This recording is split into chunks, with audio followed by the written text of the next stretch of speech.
So, this is the G.I. Joe, although I know this is a Star Wars room, but last promise in the last video, this is the G.I. Joe tour room of the Plastic Universe collection. And so I'm starting on this side because I have this handmade Mark Pennington. Mark was one of the lead designers of the early ages of the newer G.I. Joe, because when we talk about G.I. Joe, we can easily go 12-inch and from 60s up.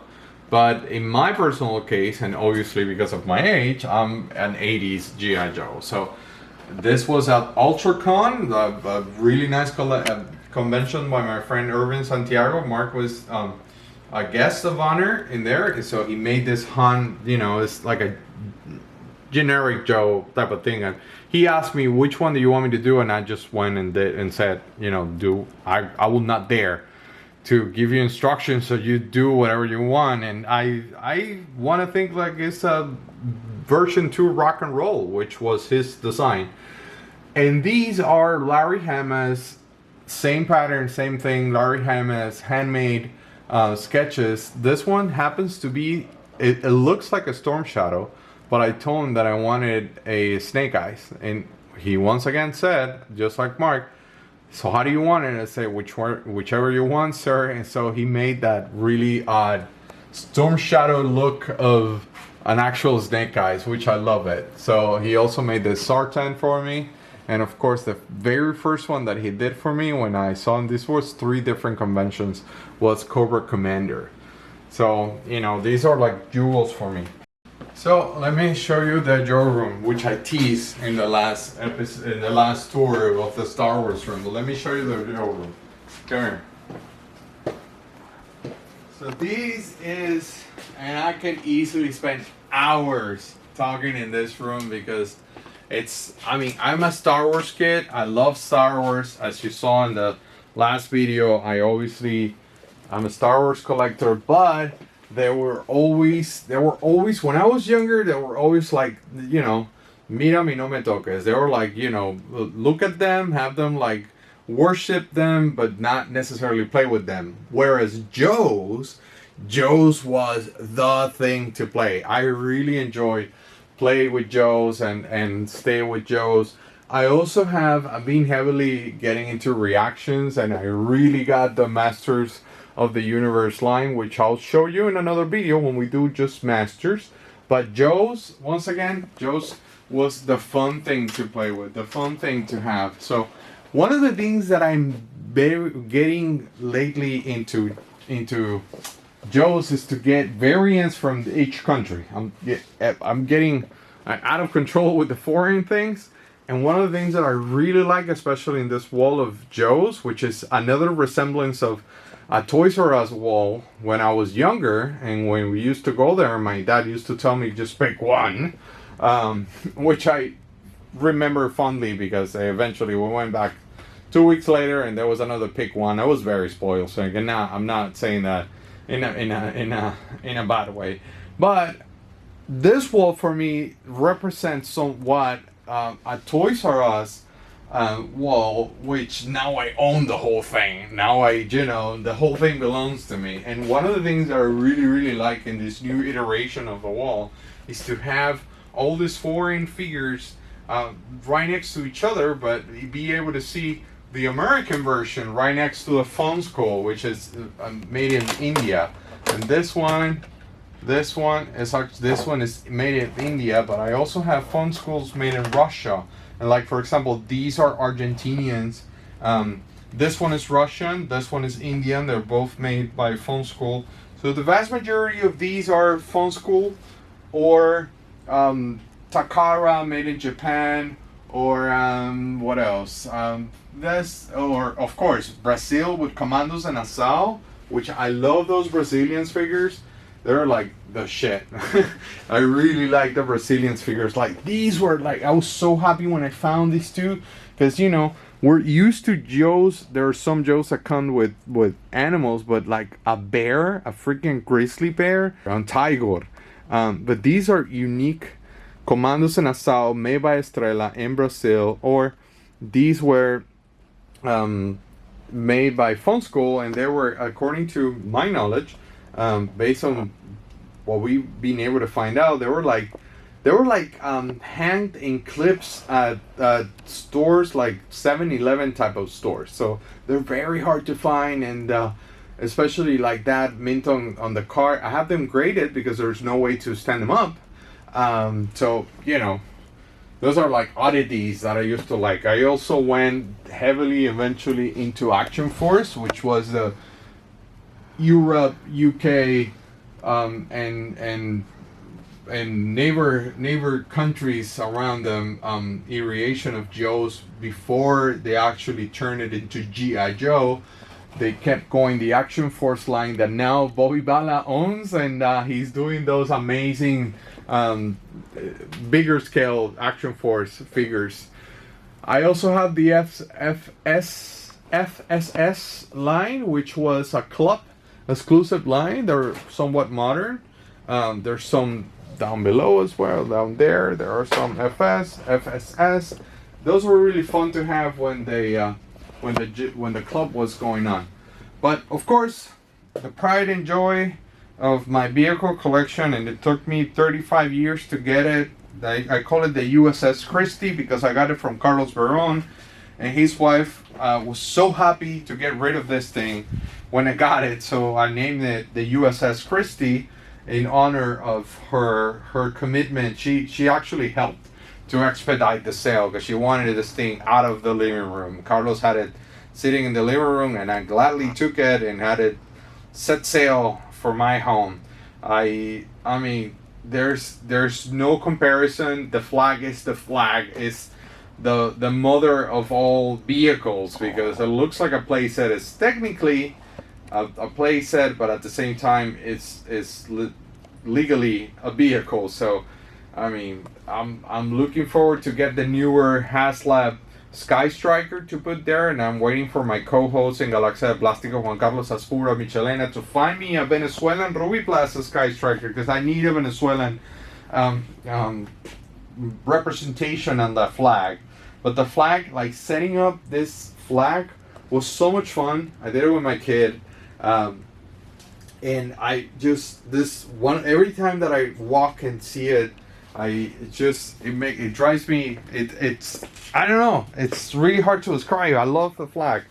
So was the Terror Drome, and that's why the Terror Drome functions in two different ways. Because I have it as a way to balance out the powers that be here between the flag and everything else, and at the same time it also works as a display because whatever doesn't fit on that side, I have them there, and they're obviously Cobra figures. These figures on the walls are very, very important for me. They're not special in the sense that they're not rare or anything. They're just normal figures. However, I used them when we were doing Plastic Crack for season 2. I asked them a very specific question that I will let you watch that on season 2 to Kirk Basigian and Ron Ruda, which are pretty much a founding fathers, one of the more prominent founding fathers of the new revamp of Joe's in the 80s, and I gave them a Law and a Dusty and a Letterneck and asked them questions that you will see in Plastic Crack. I have a little bit more of Action Force there on the side. I got heavy into the classified at the very beginning, and then it just didn't click on me. I don't know. I mean, Joe's are this big, and it will always be this big, and I'm not into the scale. So I got rid of them. I was able to find these at our local Walmart, and I kept it to keep these because I really like that Gung-Ho. Gung-Ho is one of my truly favorite characters, and that Sartan, this Sartan was really well done. I have to admit, this is an amazing piece, and I didn't let it go because I really like it. It's not my thing. It's not my thing because of size. I don't criticize them. I don't criticize those who collect it, but I kept Storm Shadow and Snake Eyes because these are the favorite characters of the entire G.I. Joe collection, and I actually have the special shelves just for those two, so I kept those. On this section right here, I have a few jewels. I have the only Nilco mint on car figure that I have. It's that guy in the back that you're seeing. Right next to it, I have a custom Cobra Invasor made by Ruby Blas in Venezuela. It's custom made because a carded version has never been seen. If you can squeeze in, you will see another custom. And that's Cobra Mortal, pero the Argentinian Plastirama version. And I have right here the Venezuelan. It's another custom as well because no carded versions have ever surfaced. There's one that I'm not even supposed to talk about, but it's not even mint on cards. The bubble is separated. I have my Chinese set here, which I really like. I mean, the card art. How can you say no to that, man? And that Cobra Commander on that side with Chinese letters on it, it's just, I adore it. That Cascadeur happens to be French. I have the proof cards, the Sarana proof cards. That was from a San Diego collection. And that Stalker version 2 is the only mint on card American version that I have. It was just to complete the set, because if you aim down, the loose one is the American regular one. The graded one is a Venezuelan Ruby Plus made in Venezuela, that not only was made in my country of origin, but at the same time it belonged to me. So that guy has been with me since the 80s. And then the one complete with the file card and everything also graded is a UK version. This Snake Eyes is a cancel prototype from the Arctic line, if my memory serves me well. To the best of my knowledge, as so I'm being told, is the only sample known with so many accessories.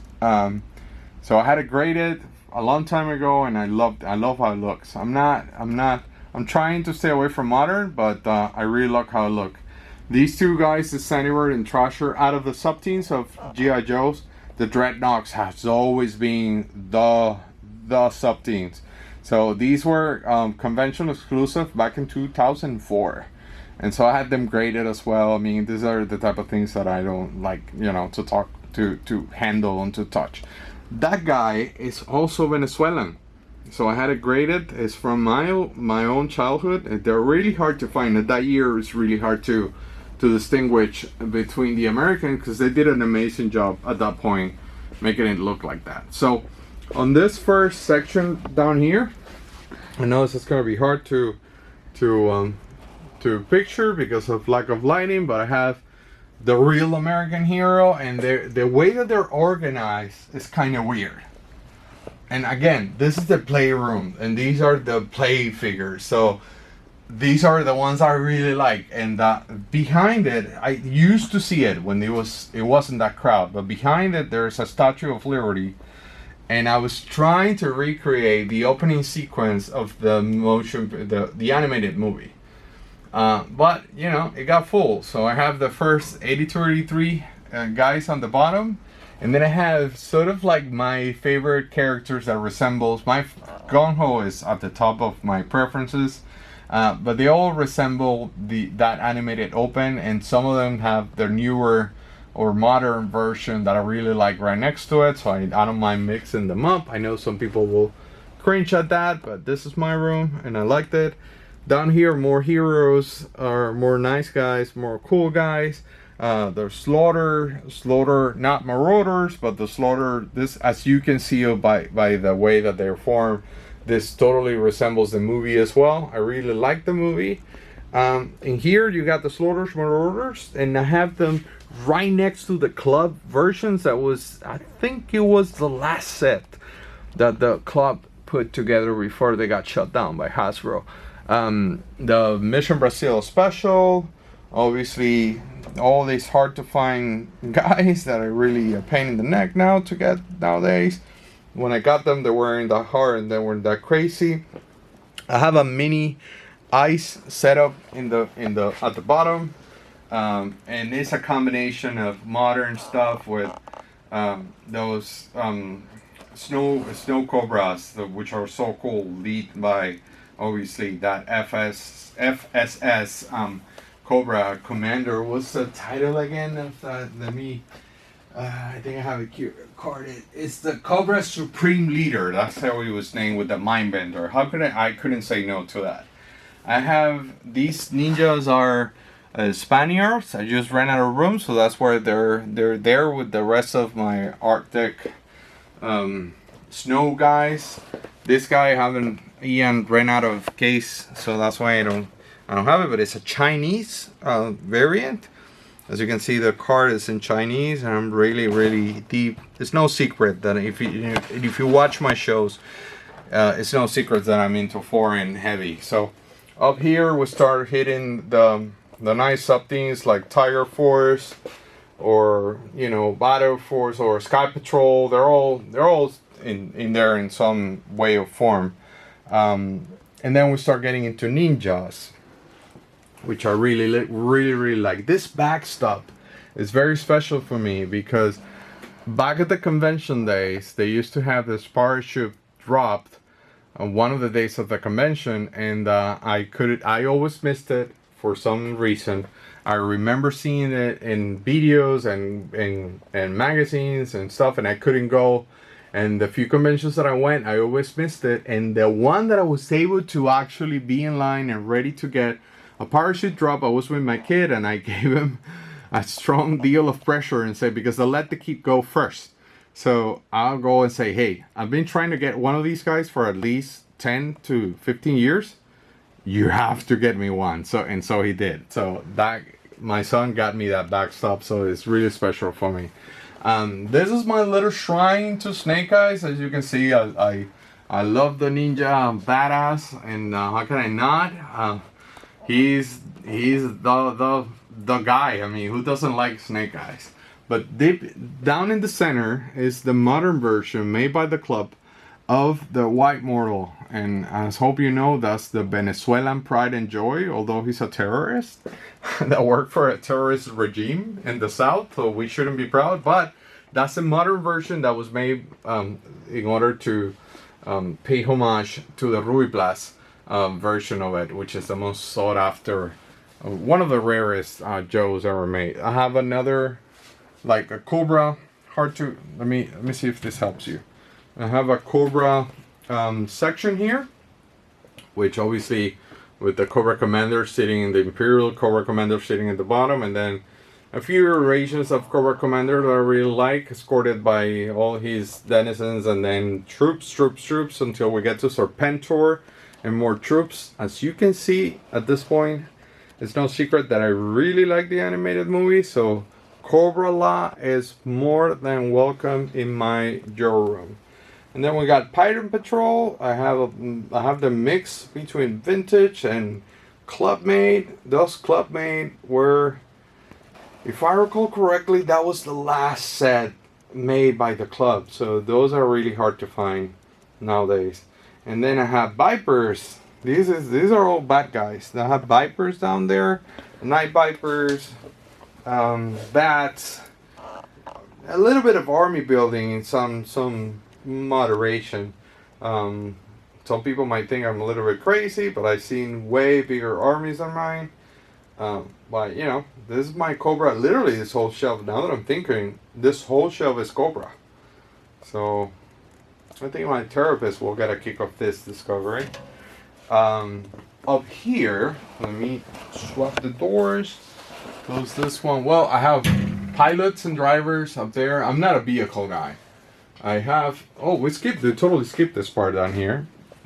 I'm not a vehicle guy, but I do have a little bit of everything within moderation. Of course, a Crusader. That base, this is the only custom that I did when they were very affordable. I know that this is some sort of sin right now, or some sort of crime, but I really like the Flash uniform, so I grabbed one of each of the 82, 83 characters and made like a uniform team. So I gave Chuckles' shirt to Snake Eyes, and he's like hitting on Scarlet because he's my boy right here. He's trying to pick her up. So going back to this part, here in the middle I have some oddballs, graded as well. So these two are Brazilians. They're a little bit different. If you put the American right next to it, you will notice the paint different. The Moon Dancer is from the UK. The Topsum is Argentinian. And this guy is American, but I have it, the sap, I have it like that because that green is it tends to be more fragile than anything else. So I prefer to preserve it like that and make sure it doesn't break, or especially the Toms, and it's super pristine. I think graded 85. So this is a little bit of foreign section that I really enjoy putting together. These two up here are this section is Brazil, then the UK, and then UK Action Force, which I know that not all the Joe fans are a fan of because of the 5POA instead of the regular articulation of the Joes. However, since I'm also a Star Wars collector, this never bothered me. Once again, more Cobras, but then troop building a little bit down here. It's a combination of obviously troops and soldiers and stuff like that. And here I want by far my favorite sub team ever, which is the Dreadnoks. I mean, how can you not like these Yahoos?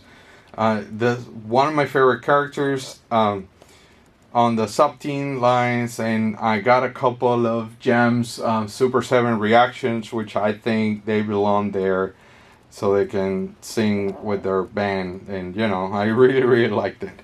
Down here you will see some Street Fighters, Mortal Kombat, Toxic, the whole Toxic era and the whole Neon Begins.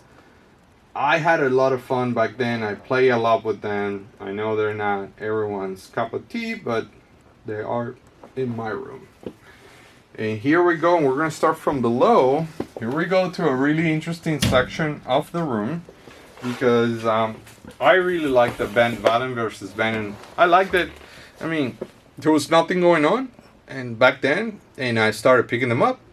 So I have a few. I don't have them all. I just have the ones that I like. And then, of course, I really like the what's the name of that series? The animated series. That animated series. I'm sorry, I can't remember the name at this point. But I grabbed the vast majority of them because I really like them. And then if you start going up, you go into the late 90s figures, which are Neons, and I know that not everybody likes them. I do like them. I play with them a lot when I was younger. And there's actually a prototype down there. It's a prototype of Mutt, and that was really hard to find. It's one of my first prototypes. But if we keep going up, it gets a little bit crazier, because especially with the Waller versus Venom line, because I got deep not so long ago actually into the prototype section. So these are all prototypes of that oddballs, but they're, how can you say no to them? And you know, I've been trying to grade them little by little. I really like them. I dig them. And so the last shelf of the G.I. Joe section is probably the crown jewels of my collection. These are not vintage prototype. I'm not gonna lie to you. These are somewhat modern because these were the reissue from the club. This guy, however, is vintage. Is a vintage prototype. These three guys are Argentinian. They're not prototypes. It's just normal Argentinian. However, notice the Cobra emblem on Snake Eyes, and that makes him an invasor. I also have it from Brazil, and of course, I have my full Ven 6 Venezuela 6 Ruby Plus made in Venezuela figures with a white mortal in the center, dead center. That's the crown jewel of my collection. If I have to run, I always say, I gotten that question before. If I have to run because of a storm, or which I have, by the way, I will take these guys and run with them because they were made in Venezuela. I remember them. I have a obviously established connection with them. And for me, that's the crown jewel of my collection. And with that, I'm going to end up the G.I. Joe tour showing something very special that I've shown before, which Ron Root had made for me, because I told them the story with this guy.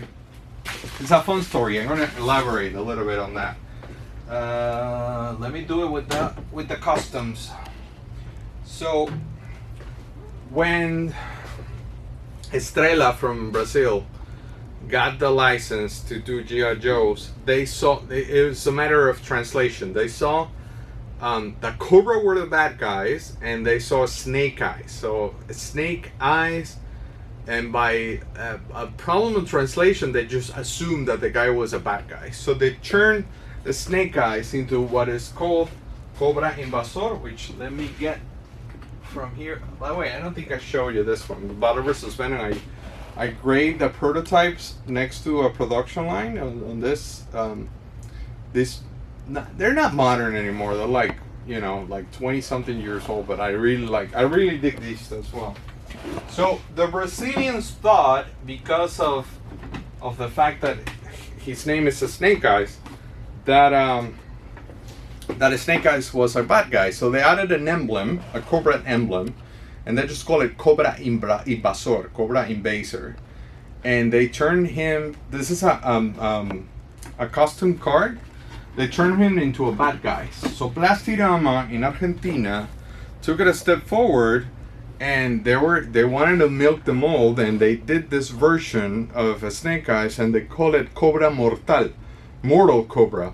And they turned it into this weird android robot type of assassin that is very strange, because it has like different type of colors in the legs. And once again, this is a custom, like the real one will cost thousands of dollars into a card. And so when the Venezuelan got all the instructions from Plastirama in Argentina, they didn't, we're currently producing something with them, and they told me that they didn't like the way that it looked. So they decided to change it, and they made, this is the custom made, but the real one is there. They made the El Cobra Mortal, which is now called by fans the White Mortal, from Venezuela. And not because I'm Venezuelan, but I think they made a better job than the Brazilians, because it looks so cool. It's like there's a chrome head of Snake Eyes with this white uniform and the red emblem, and it's one of the most sought out Joes ever made, because thanks to Juan Carlos Michelena, is that the Juan Carlos Aspura Michelena, is that the world knows that these guys were made, and I think according to Jamie Baker, there's less than 20 known in existence. So that one and 19 more. So I told that story to Ron Brudat, and Ron was kind enough to make this for me, and this is very special, because I believe, from my perspective, the circle completes with this situation, because Ron heard the story and he's like, oh, I didn't know there was a white Snake Eyes made in Venezuela, out of all places. So he made for me a actual white mortal, a Venezuelan white mortal, but it was designed, it was drawn and painted by Ron Bruda, the founding father, along with Kirk and many other people, of the 80s G.I. Joe. So I have to mount this properly, but as you can see, I ran out of walls. So I haven't framed this and mounted properly, because I have no walls to display it. So I haven't, like, I just brought it out to show it to you in this video. But this is one of my most dear and care possessions in my collection, because I was able to connect the license from Ruby Plaza in Venezuela with the designer of the figure, and so I really loved it. This is how the White Mortal would have looked like if Ron Ruda would have been commissioned to do it for Ruby Plaza in Venezuela. And so that ends. I know I have more stuff G.I. Joe related, and I haven't showed you that side of the room, because that's where the Motu stuff and some other stuff are. But we'll do that on another video. Thank you so much for coming in. Remember to subscribe, hit the links below. We have chats. Plastic Crack is on Amazon and on Vimeo. If Plastic Crack is not on Amazon in your country, then you can find it on Vimeo. The links are below. We have plastic chats. A few are out. We're working really hard to get them all out. We did close to 20. It was taped during the pandemic. But we also have, they're published on this channel, we also have face-to-face interactions that we did at UltraCon of South Florida, and they came out really good. Like I was able to talk to the voices of Thundercats, Larry Kane and Peter Newman, among many other people. If you got to this video but didn't see the Star Wars video, I also did a tour of the Star Wars room, and we're in a few weeks probably we're gonna do a tour of my modest Masters of the Universe collection.